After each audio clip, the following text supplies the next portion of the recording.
You are listening to Commission 6-8.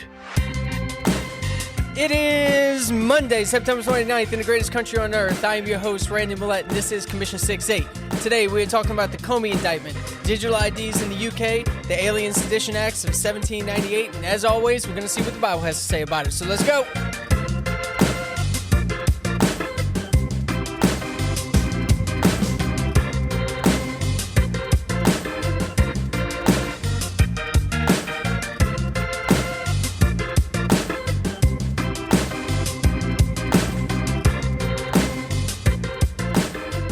All right, big news this week from the Justice Department. Former FBI Director James Comey has been indicted on 2 counts. Count 1 being lying to Congress and count 2 being obstruction of a congressional hearing.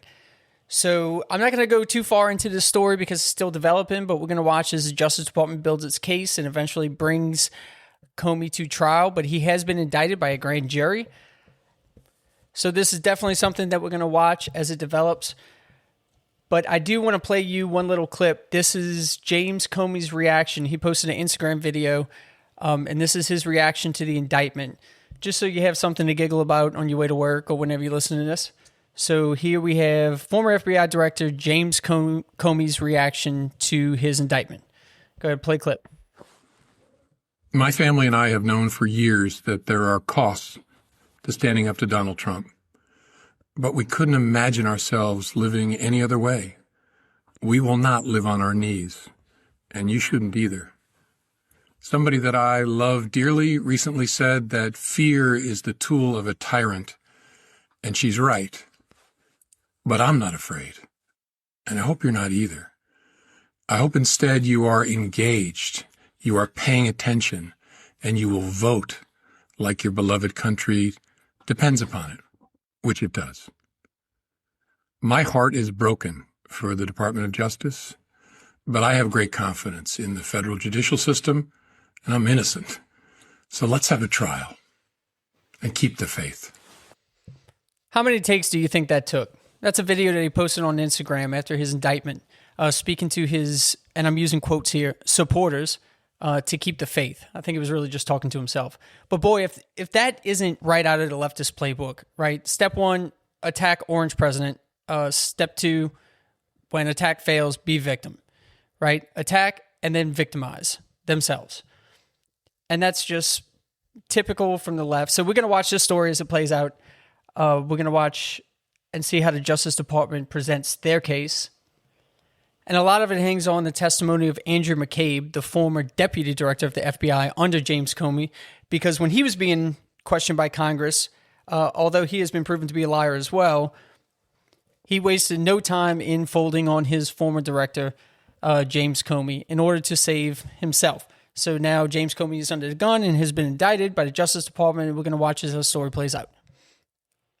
But news from the UK, big news this week from the UK. Prime Minister Keir Starmer of the Labour Party announced that by the year 2029, in order to work in the UK, every adult will possess, in his words, will possess a digital ID. For too many years, it's been too easy for people to come here, slip into the shadow economy and remain here illegally. Because frankly, we've been squeamish about saying things that are clearly true. It's not just that it's not compassionate left-wing politics to rely on labour that exploits foreign workers and undercuts fair wages, but the simple fact that every nation needs to have control over its borders. We do need to know who is in our country. Our immigration system does need to be fair if we want to maintain that binding contract that our politics is built on. Otherwise, it undermines trust, undermines people's faith that we're on their side, and their belief that the state can and will work for them. And that is why today I am announcing this government will make a new free of charge digital ID mandatory for the right to work by the end of this Parliament. Let me spell that out. You will not be able to work in the United Kingdom if you do not have digital ID. It's as simple as that. You will not be able to work in the United Kingdom if you do not have digital ID. I love how he throws in free of charge digital ID. Now, Keir Starmer has done the unthinkable here. He has united the left and the right of the UK politics in opposition to this idea of imposing a digital ID on every adult in Great Britain if they want to work. Now, this is in response to what the UK calls the small boat problem, which is their immigration problem. We're very familiar with the immigration issue here, the illegal immigration issue here in the US, and UK is experiencing something, and they call it the small boat problem. People are getting on boats, and they're coming into the United Kingdom and seeking asylum. And Keir Starmer is fabricating a crisis that they are stealing all the jobs and being exploited by UK business owners. So in response to this fabricated crisis, he's taking the opportunity to usher in an Orwellian dystopia, and he will force digital ID on all UK workers. This is textbook government overreach. Step 1, create a problem and induce fear in the population. Then step 2, solve the problem at the expense of the population. There are multiple ways, countless ways, of solving the small boat problem and stopping people from crossing the English. I mean, you're an island. The UK is an island. They're trying to stop people from crossing the English Channel in boats. All you have to do is arrest them and send them back. And there's lots of other ways to deal with this. But step 1, create a problem and induce fear in the population. And step 2, solve the problem at the expense of the population. So to solve the small boat problem, he's going to force UK citizens, everyone who wants to work in the UK, to register and possess this digital ID, which is data collection, it's government overreach, and it's forfeiture of your independent rights. The major problem with this, and we know from history, that once the government takes, it never gives back. Right? Look at the aftermath of September 11th. We had a problem. Safety was an issue. Security was an issue. And we willingly forfeited rights. And we never got them back. Look at COVID. There was a pandemic. There was fear. In the interest of safety, we forfeited rights, and we never get them back. Once the government takes, they take, and they do not give back. It is just one more step in government control. Now, you may be asking, why is this such a big deal? If, like most countries, we're required to have physical IDs and passports, why is digital ID such government overreach? Well, we have seen digital ID being implemented in China. Now we're going to play you a clip. This is Jordan Peterson talking about the effects that digital ID has in China and social credit score. If you have digitally verified ID, then you run into the problems of digitally verified ID, and they're running down that road in China now. So in China, for example, God, this is going to happen here, I think, too, although maybe people will fight it. If a traffic camera catches you jaywalking in China, okay, so the digital ID system has you. It has your blood now. It has your genetic code. It has your photograph. It can identify how you walk. So even if you can't see a face, you can be picked up by gait. It will convict you of jaywalking and take money out of your bank account with no intermediating judiciary at all, and show a picture of you to the people in the neighborhood so they know that you have jaywalked, and reduce your social credit score. And if your social credit score falls below a certain level, then you can't buy drinks from a vending machine. You can't play video games. You can't go on a train. So why in the world would Keir Starmer, the Prime Minister of England, which is a constitutional monarchy, get the idea to implement something as dangerous as a digital ID, knowing that it's laying the groundwork for unprecedented levels of government oversight and paving the road to turn the UK into communist China? When the government takes, they never give back. So where would Keir Starmer have gotten this idea? Let's look into his background a little bit. There was an article published on 14 July 2024 in the Daily Mail entitled, "How a Young Sir Keir Starmer Ended Up in a Communist Spy Files After Joining a Czechoslovakian Work Camp During the Cold War." In 1986, a 23-year-old Keir Starmer was one of 17, mostly students from around the globe, who went behind the Iron Curtain to restore a memorial to victims of Nazi atrocities. But while the volunteers had noble intentions, unbeknown to them, the event was being monitored by those with far more sinister motives. The article goes on to say that a common practice among the Soviet Union at the time was to try and take advantage of these young, idealistic students and ingrain Marxist communist ideas with the intention of undermining the West. So did this work? Well, I'm going to read you another article from Reform Nation, which says, as a 24-year-old activist, talking about Keir Starmer, as a 24-year-old activist, he was a member of an editorial collective of Socialist Alternatives magazine in 1986 and 1987. Socialist Alternatives was produced by an organization of the same name that represented the British section of the International Revolutionary Marxist Tendency. It goes on, we know this because in March 2020, as Starmer was campaigning for labor leadership, the New Statesman, a socialist publication long linked with Fabian Society, described Starmer to labor supporters as a sensible radical. They should support and airbrushed his radical past with socialist alternative by suggesting that those who opposed Thatcherism in the 1980s were driven to embrace such radical positions. So only 1 year after he spends time in the Soviet Union, he comes back to the UK and writes for a Trotskyite magazine called Socialist Alternatives. And that's who we have leading Great Britain right now. That's who the UK Prime Minister is. That's where he came from, and that's his ideology base is a Marxist, Trotskyite. And now he's introducing digital IDs. Write out the Marxist playbook. Create a problem, induce fear, then solve the problem at the expense of the population, which in turn only gives more power to the government. The bottom line is if the UK doesn't fight back, they could be in trouble. We're going to keep a close eye on this. Now, we're going to take a quick break, but after the break, we're going to come back and look at U.S. history and how quickly the quest for government control can corrupt those in power. Don't go anywhere. We'll be right back. You are listening to Commission 6-8.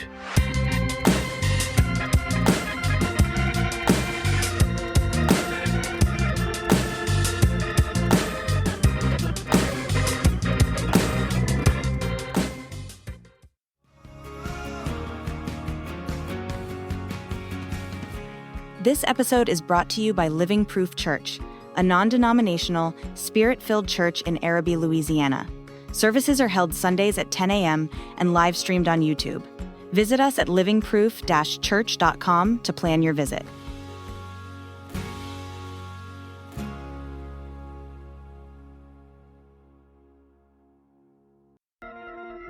You are listening to Commission 6-8.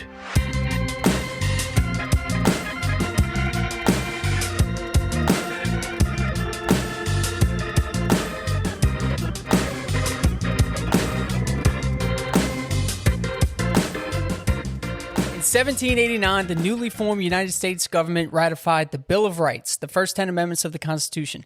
And in the same year, across the Atlantic Ocean, France had its revolution, overthrowing the monarchy.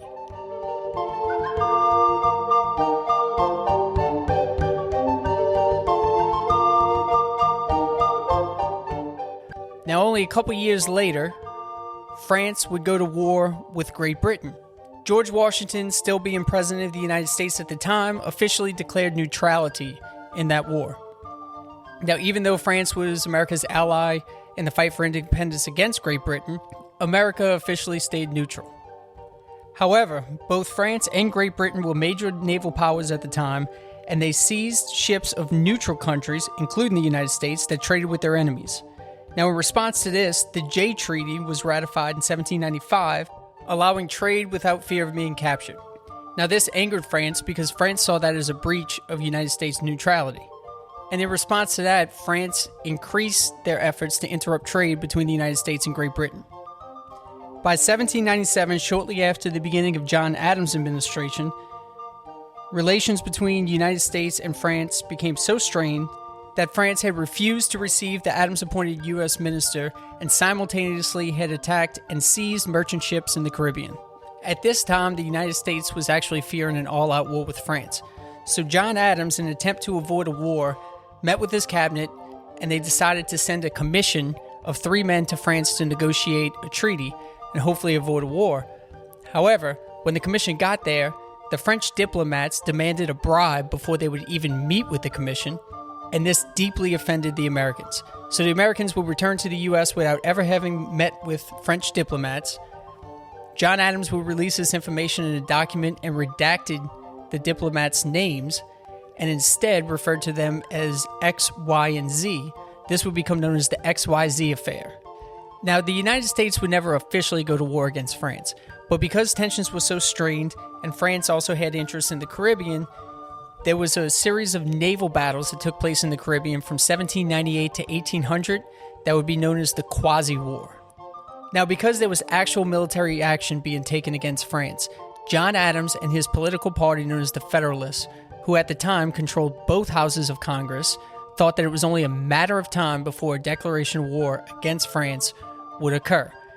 This set the stage for the passage of 4 acts known as the Alien and Sedition Acts of 1798, which would, for the first time in American history, suspend the rights of the Constitution to its citizens. Now, remember what I said before the break. First, there's a crisis which instills fear among the population. Then the government solves the crisis at the expense of its population. And this is exactly what John Adams did. Only 8 years removed from the ratification of the Bill of Rights, he would suspend the rights of the First Amendment to American citizens, all under the guise of safety and security. In 1798, John Adams got the Federalist Congress, which was his political party, to pass the Naturalization Act of 1798, which would increase the requirements to seek citizenship, and the Alien Friends Act, which would allow the president to imprison and deport foreigners, the Alien Enemies Act, which gave the president additional powers to detain foreigners during time of war, invasion, or predatory incursion, and then the Sedition Act, which would criminalize false and or malicious statements about the federal government. Now, the first 3 acts all applied to non-citizens, but the Sedition Act applied to American citizens, and it criminalized false or malicious statements about the federal government. That's the First Amendment, people. Freedom of the press, freedom of speech, which John Adams was a proponent of. And then 8 years removed, when he's president, he gets this passed by Congress, which criminalized any statement made about him and the way that he's handling the situation against France, who we were not at war with. But all of a sudden, Americans found their First Amendment rights suspended, and this was passed by Congress. Now, Thomas Jefferson, who was a vice president to John Adams, was a member of a different political party called the Democratic Republicans. In those times, you didn't select a running mate like we do today. Whoever got the second most votes became vice president. So you always had a president and then a vice president of 2 different political parties. It was another way of installing checks and balances. He was obviously opposed to this, as were all the other Democratic Republicans. And interestingly enough, the Sedition Act only protected statements against the president, both houses of Congress, and the Supreme Court, but left out the vice president. By the time Thomas Jefferson, who was publicly outspoken against this legislation, became president in 1801, he would either repeal or let every one of these acts expire. But during Adams' term, 24 journalists who were American citizens were arrested and imprisoned under the Sedition Act for printing criticism of the Federalist administration. One of the journalists who was arrested was James Thomas Callender, who published an anti-Federalist pamphlet called The Prospect Before Us, which led to the prosecution under the Sedition Act. He was sentenced on May 24th, 1800 to 9 months in jail and a $200 fine. There's a famous quote by Benjamin Franklin which says, "Those who would give up essential liberty to purchase a little temporary safety deserve neither liberty nor safety." And that's exactly what we saw happen in 1798 with the passing of the Sedition Act and the prosecution of 24 journalists, all under the guise of safety and security. And we've seen it happen since then. During the Civil War, Abraham Lincoln suspended the Constitution and declared martial law. After the Battle of New Orleans, Andrew Jackson, who had absolutely no right to do so, declared martial law in New Orleans for 2 months, basically until he was forcibly removed. And we've seen it a few other times in American history where they suspend the rights of the Constitution all under the guise of safety and security. Now, that quote from Benjamin Franklin, if you look it up, you'll see a lot of articles, and even the AI from Google will tell you that that quote is often taken out of context. And I don't want to leave you guys hanging if you ever use that quote and then somebody says, well, you take it out of context. That's not what he meant. So the original quote was used in 1755 in a letter to the Penn family, and it was about taxes to fund the French and Indian Wars on the frontier. However, Benjamin Franklin, and this is what they don't know or they won't tell you, Benjamin Franklin re-quoted himself because he was such a quotable person. He re-quoted himself as a member of the Massachusetts delegation in 1775 discussing whether or not we should go to war against England and fight for independence. So yes, that quote means exactly what you think it means, and Benjamin Franklin meant exactly what you thought he meant by it. Under no circumstances is our liberty and essential freedoms worth forfeiting for the illusion of safety and security. We're going to take a quick break, and when we come back, we're going to get into the Bible. You are listening to Commission 6-8.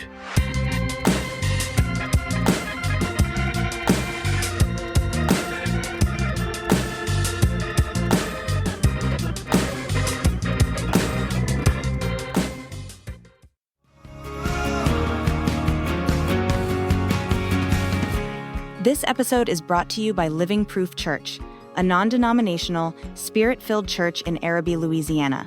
Services are held Sundays at 10 a.m. and live streamed on YouTube. Visit us at livingproof-church.com to plan your visit.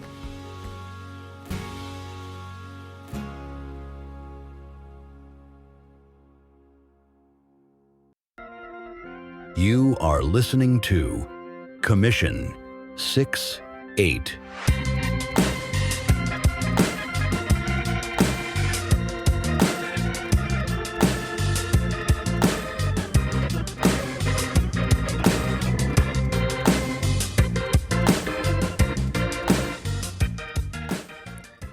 Matthew 6, verse 24 says, "No man can serve two masters, for either he will hate the one and love the other, or else he will hold to the one and despise the other.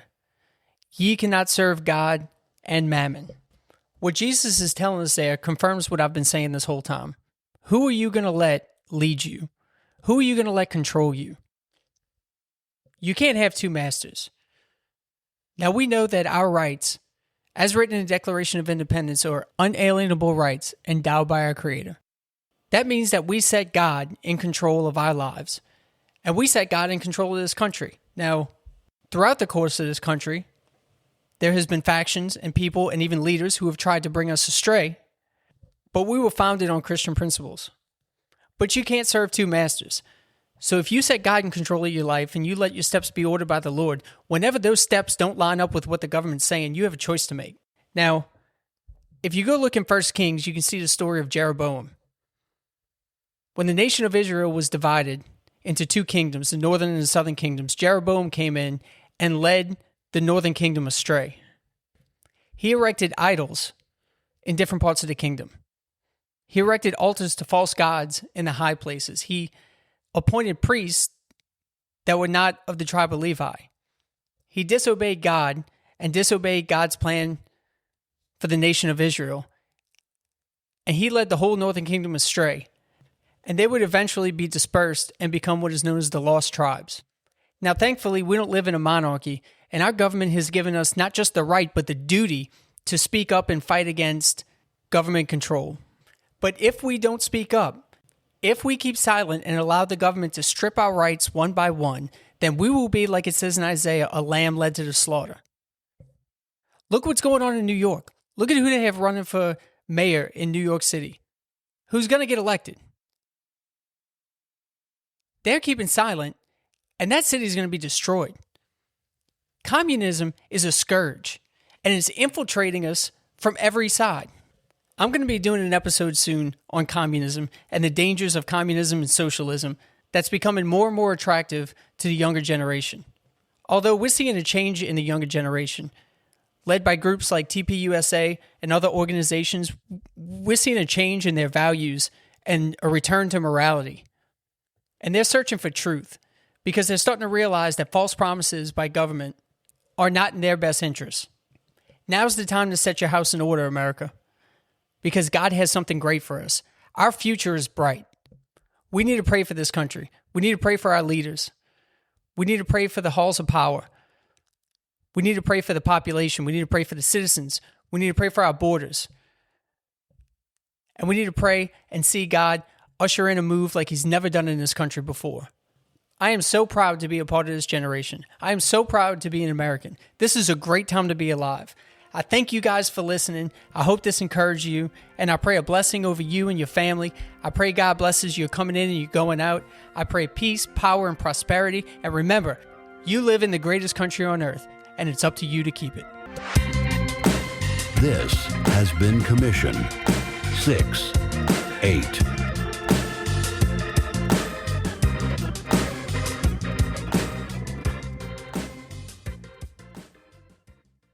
I invite you into the roller coaster ride of my life in the award-winning book, For Such a Time as This, How I Navigated the World of Multifamily Real Estate to Close My First Deal, and How You Can Too. From the very first page, you'll dive into the raw emotions of ambition and resilience, facing one crushing setback after another. Yet, through each trial, I discovered new depths of determination and learned invaluable lessons in negotiation and perseverance. This isn't just a story about overcoming financial hurdles. It's about the profound personal growth that comes from navigating life's toughest challenges. It's about faith, family, and the unwavering belief that setbacks are not the end, but the beginning of something greater. For Such a Time as This, How I Navigated the World of Multifamily Real Estate to Close My First Deal, and How You Can Too, by award-winning author Randy Millette. Available on Amazon.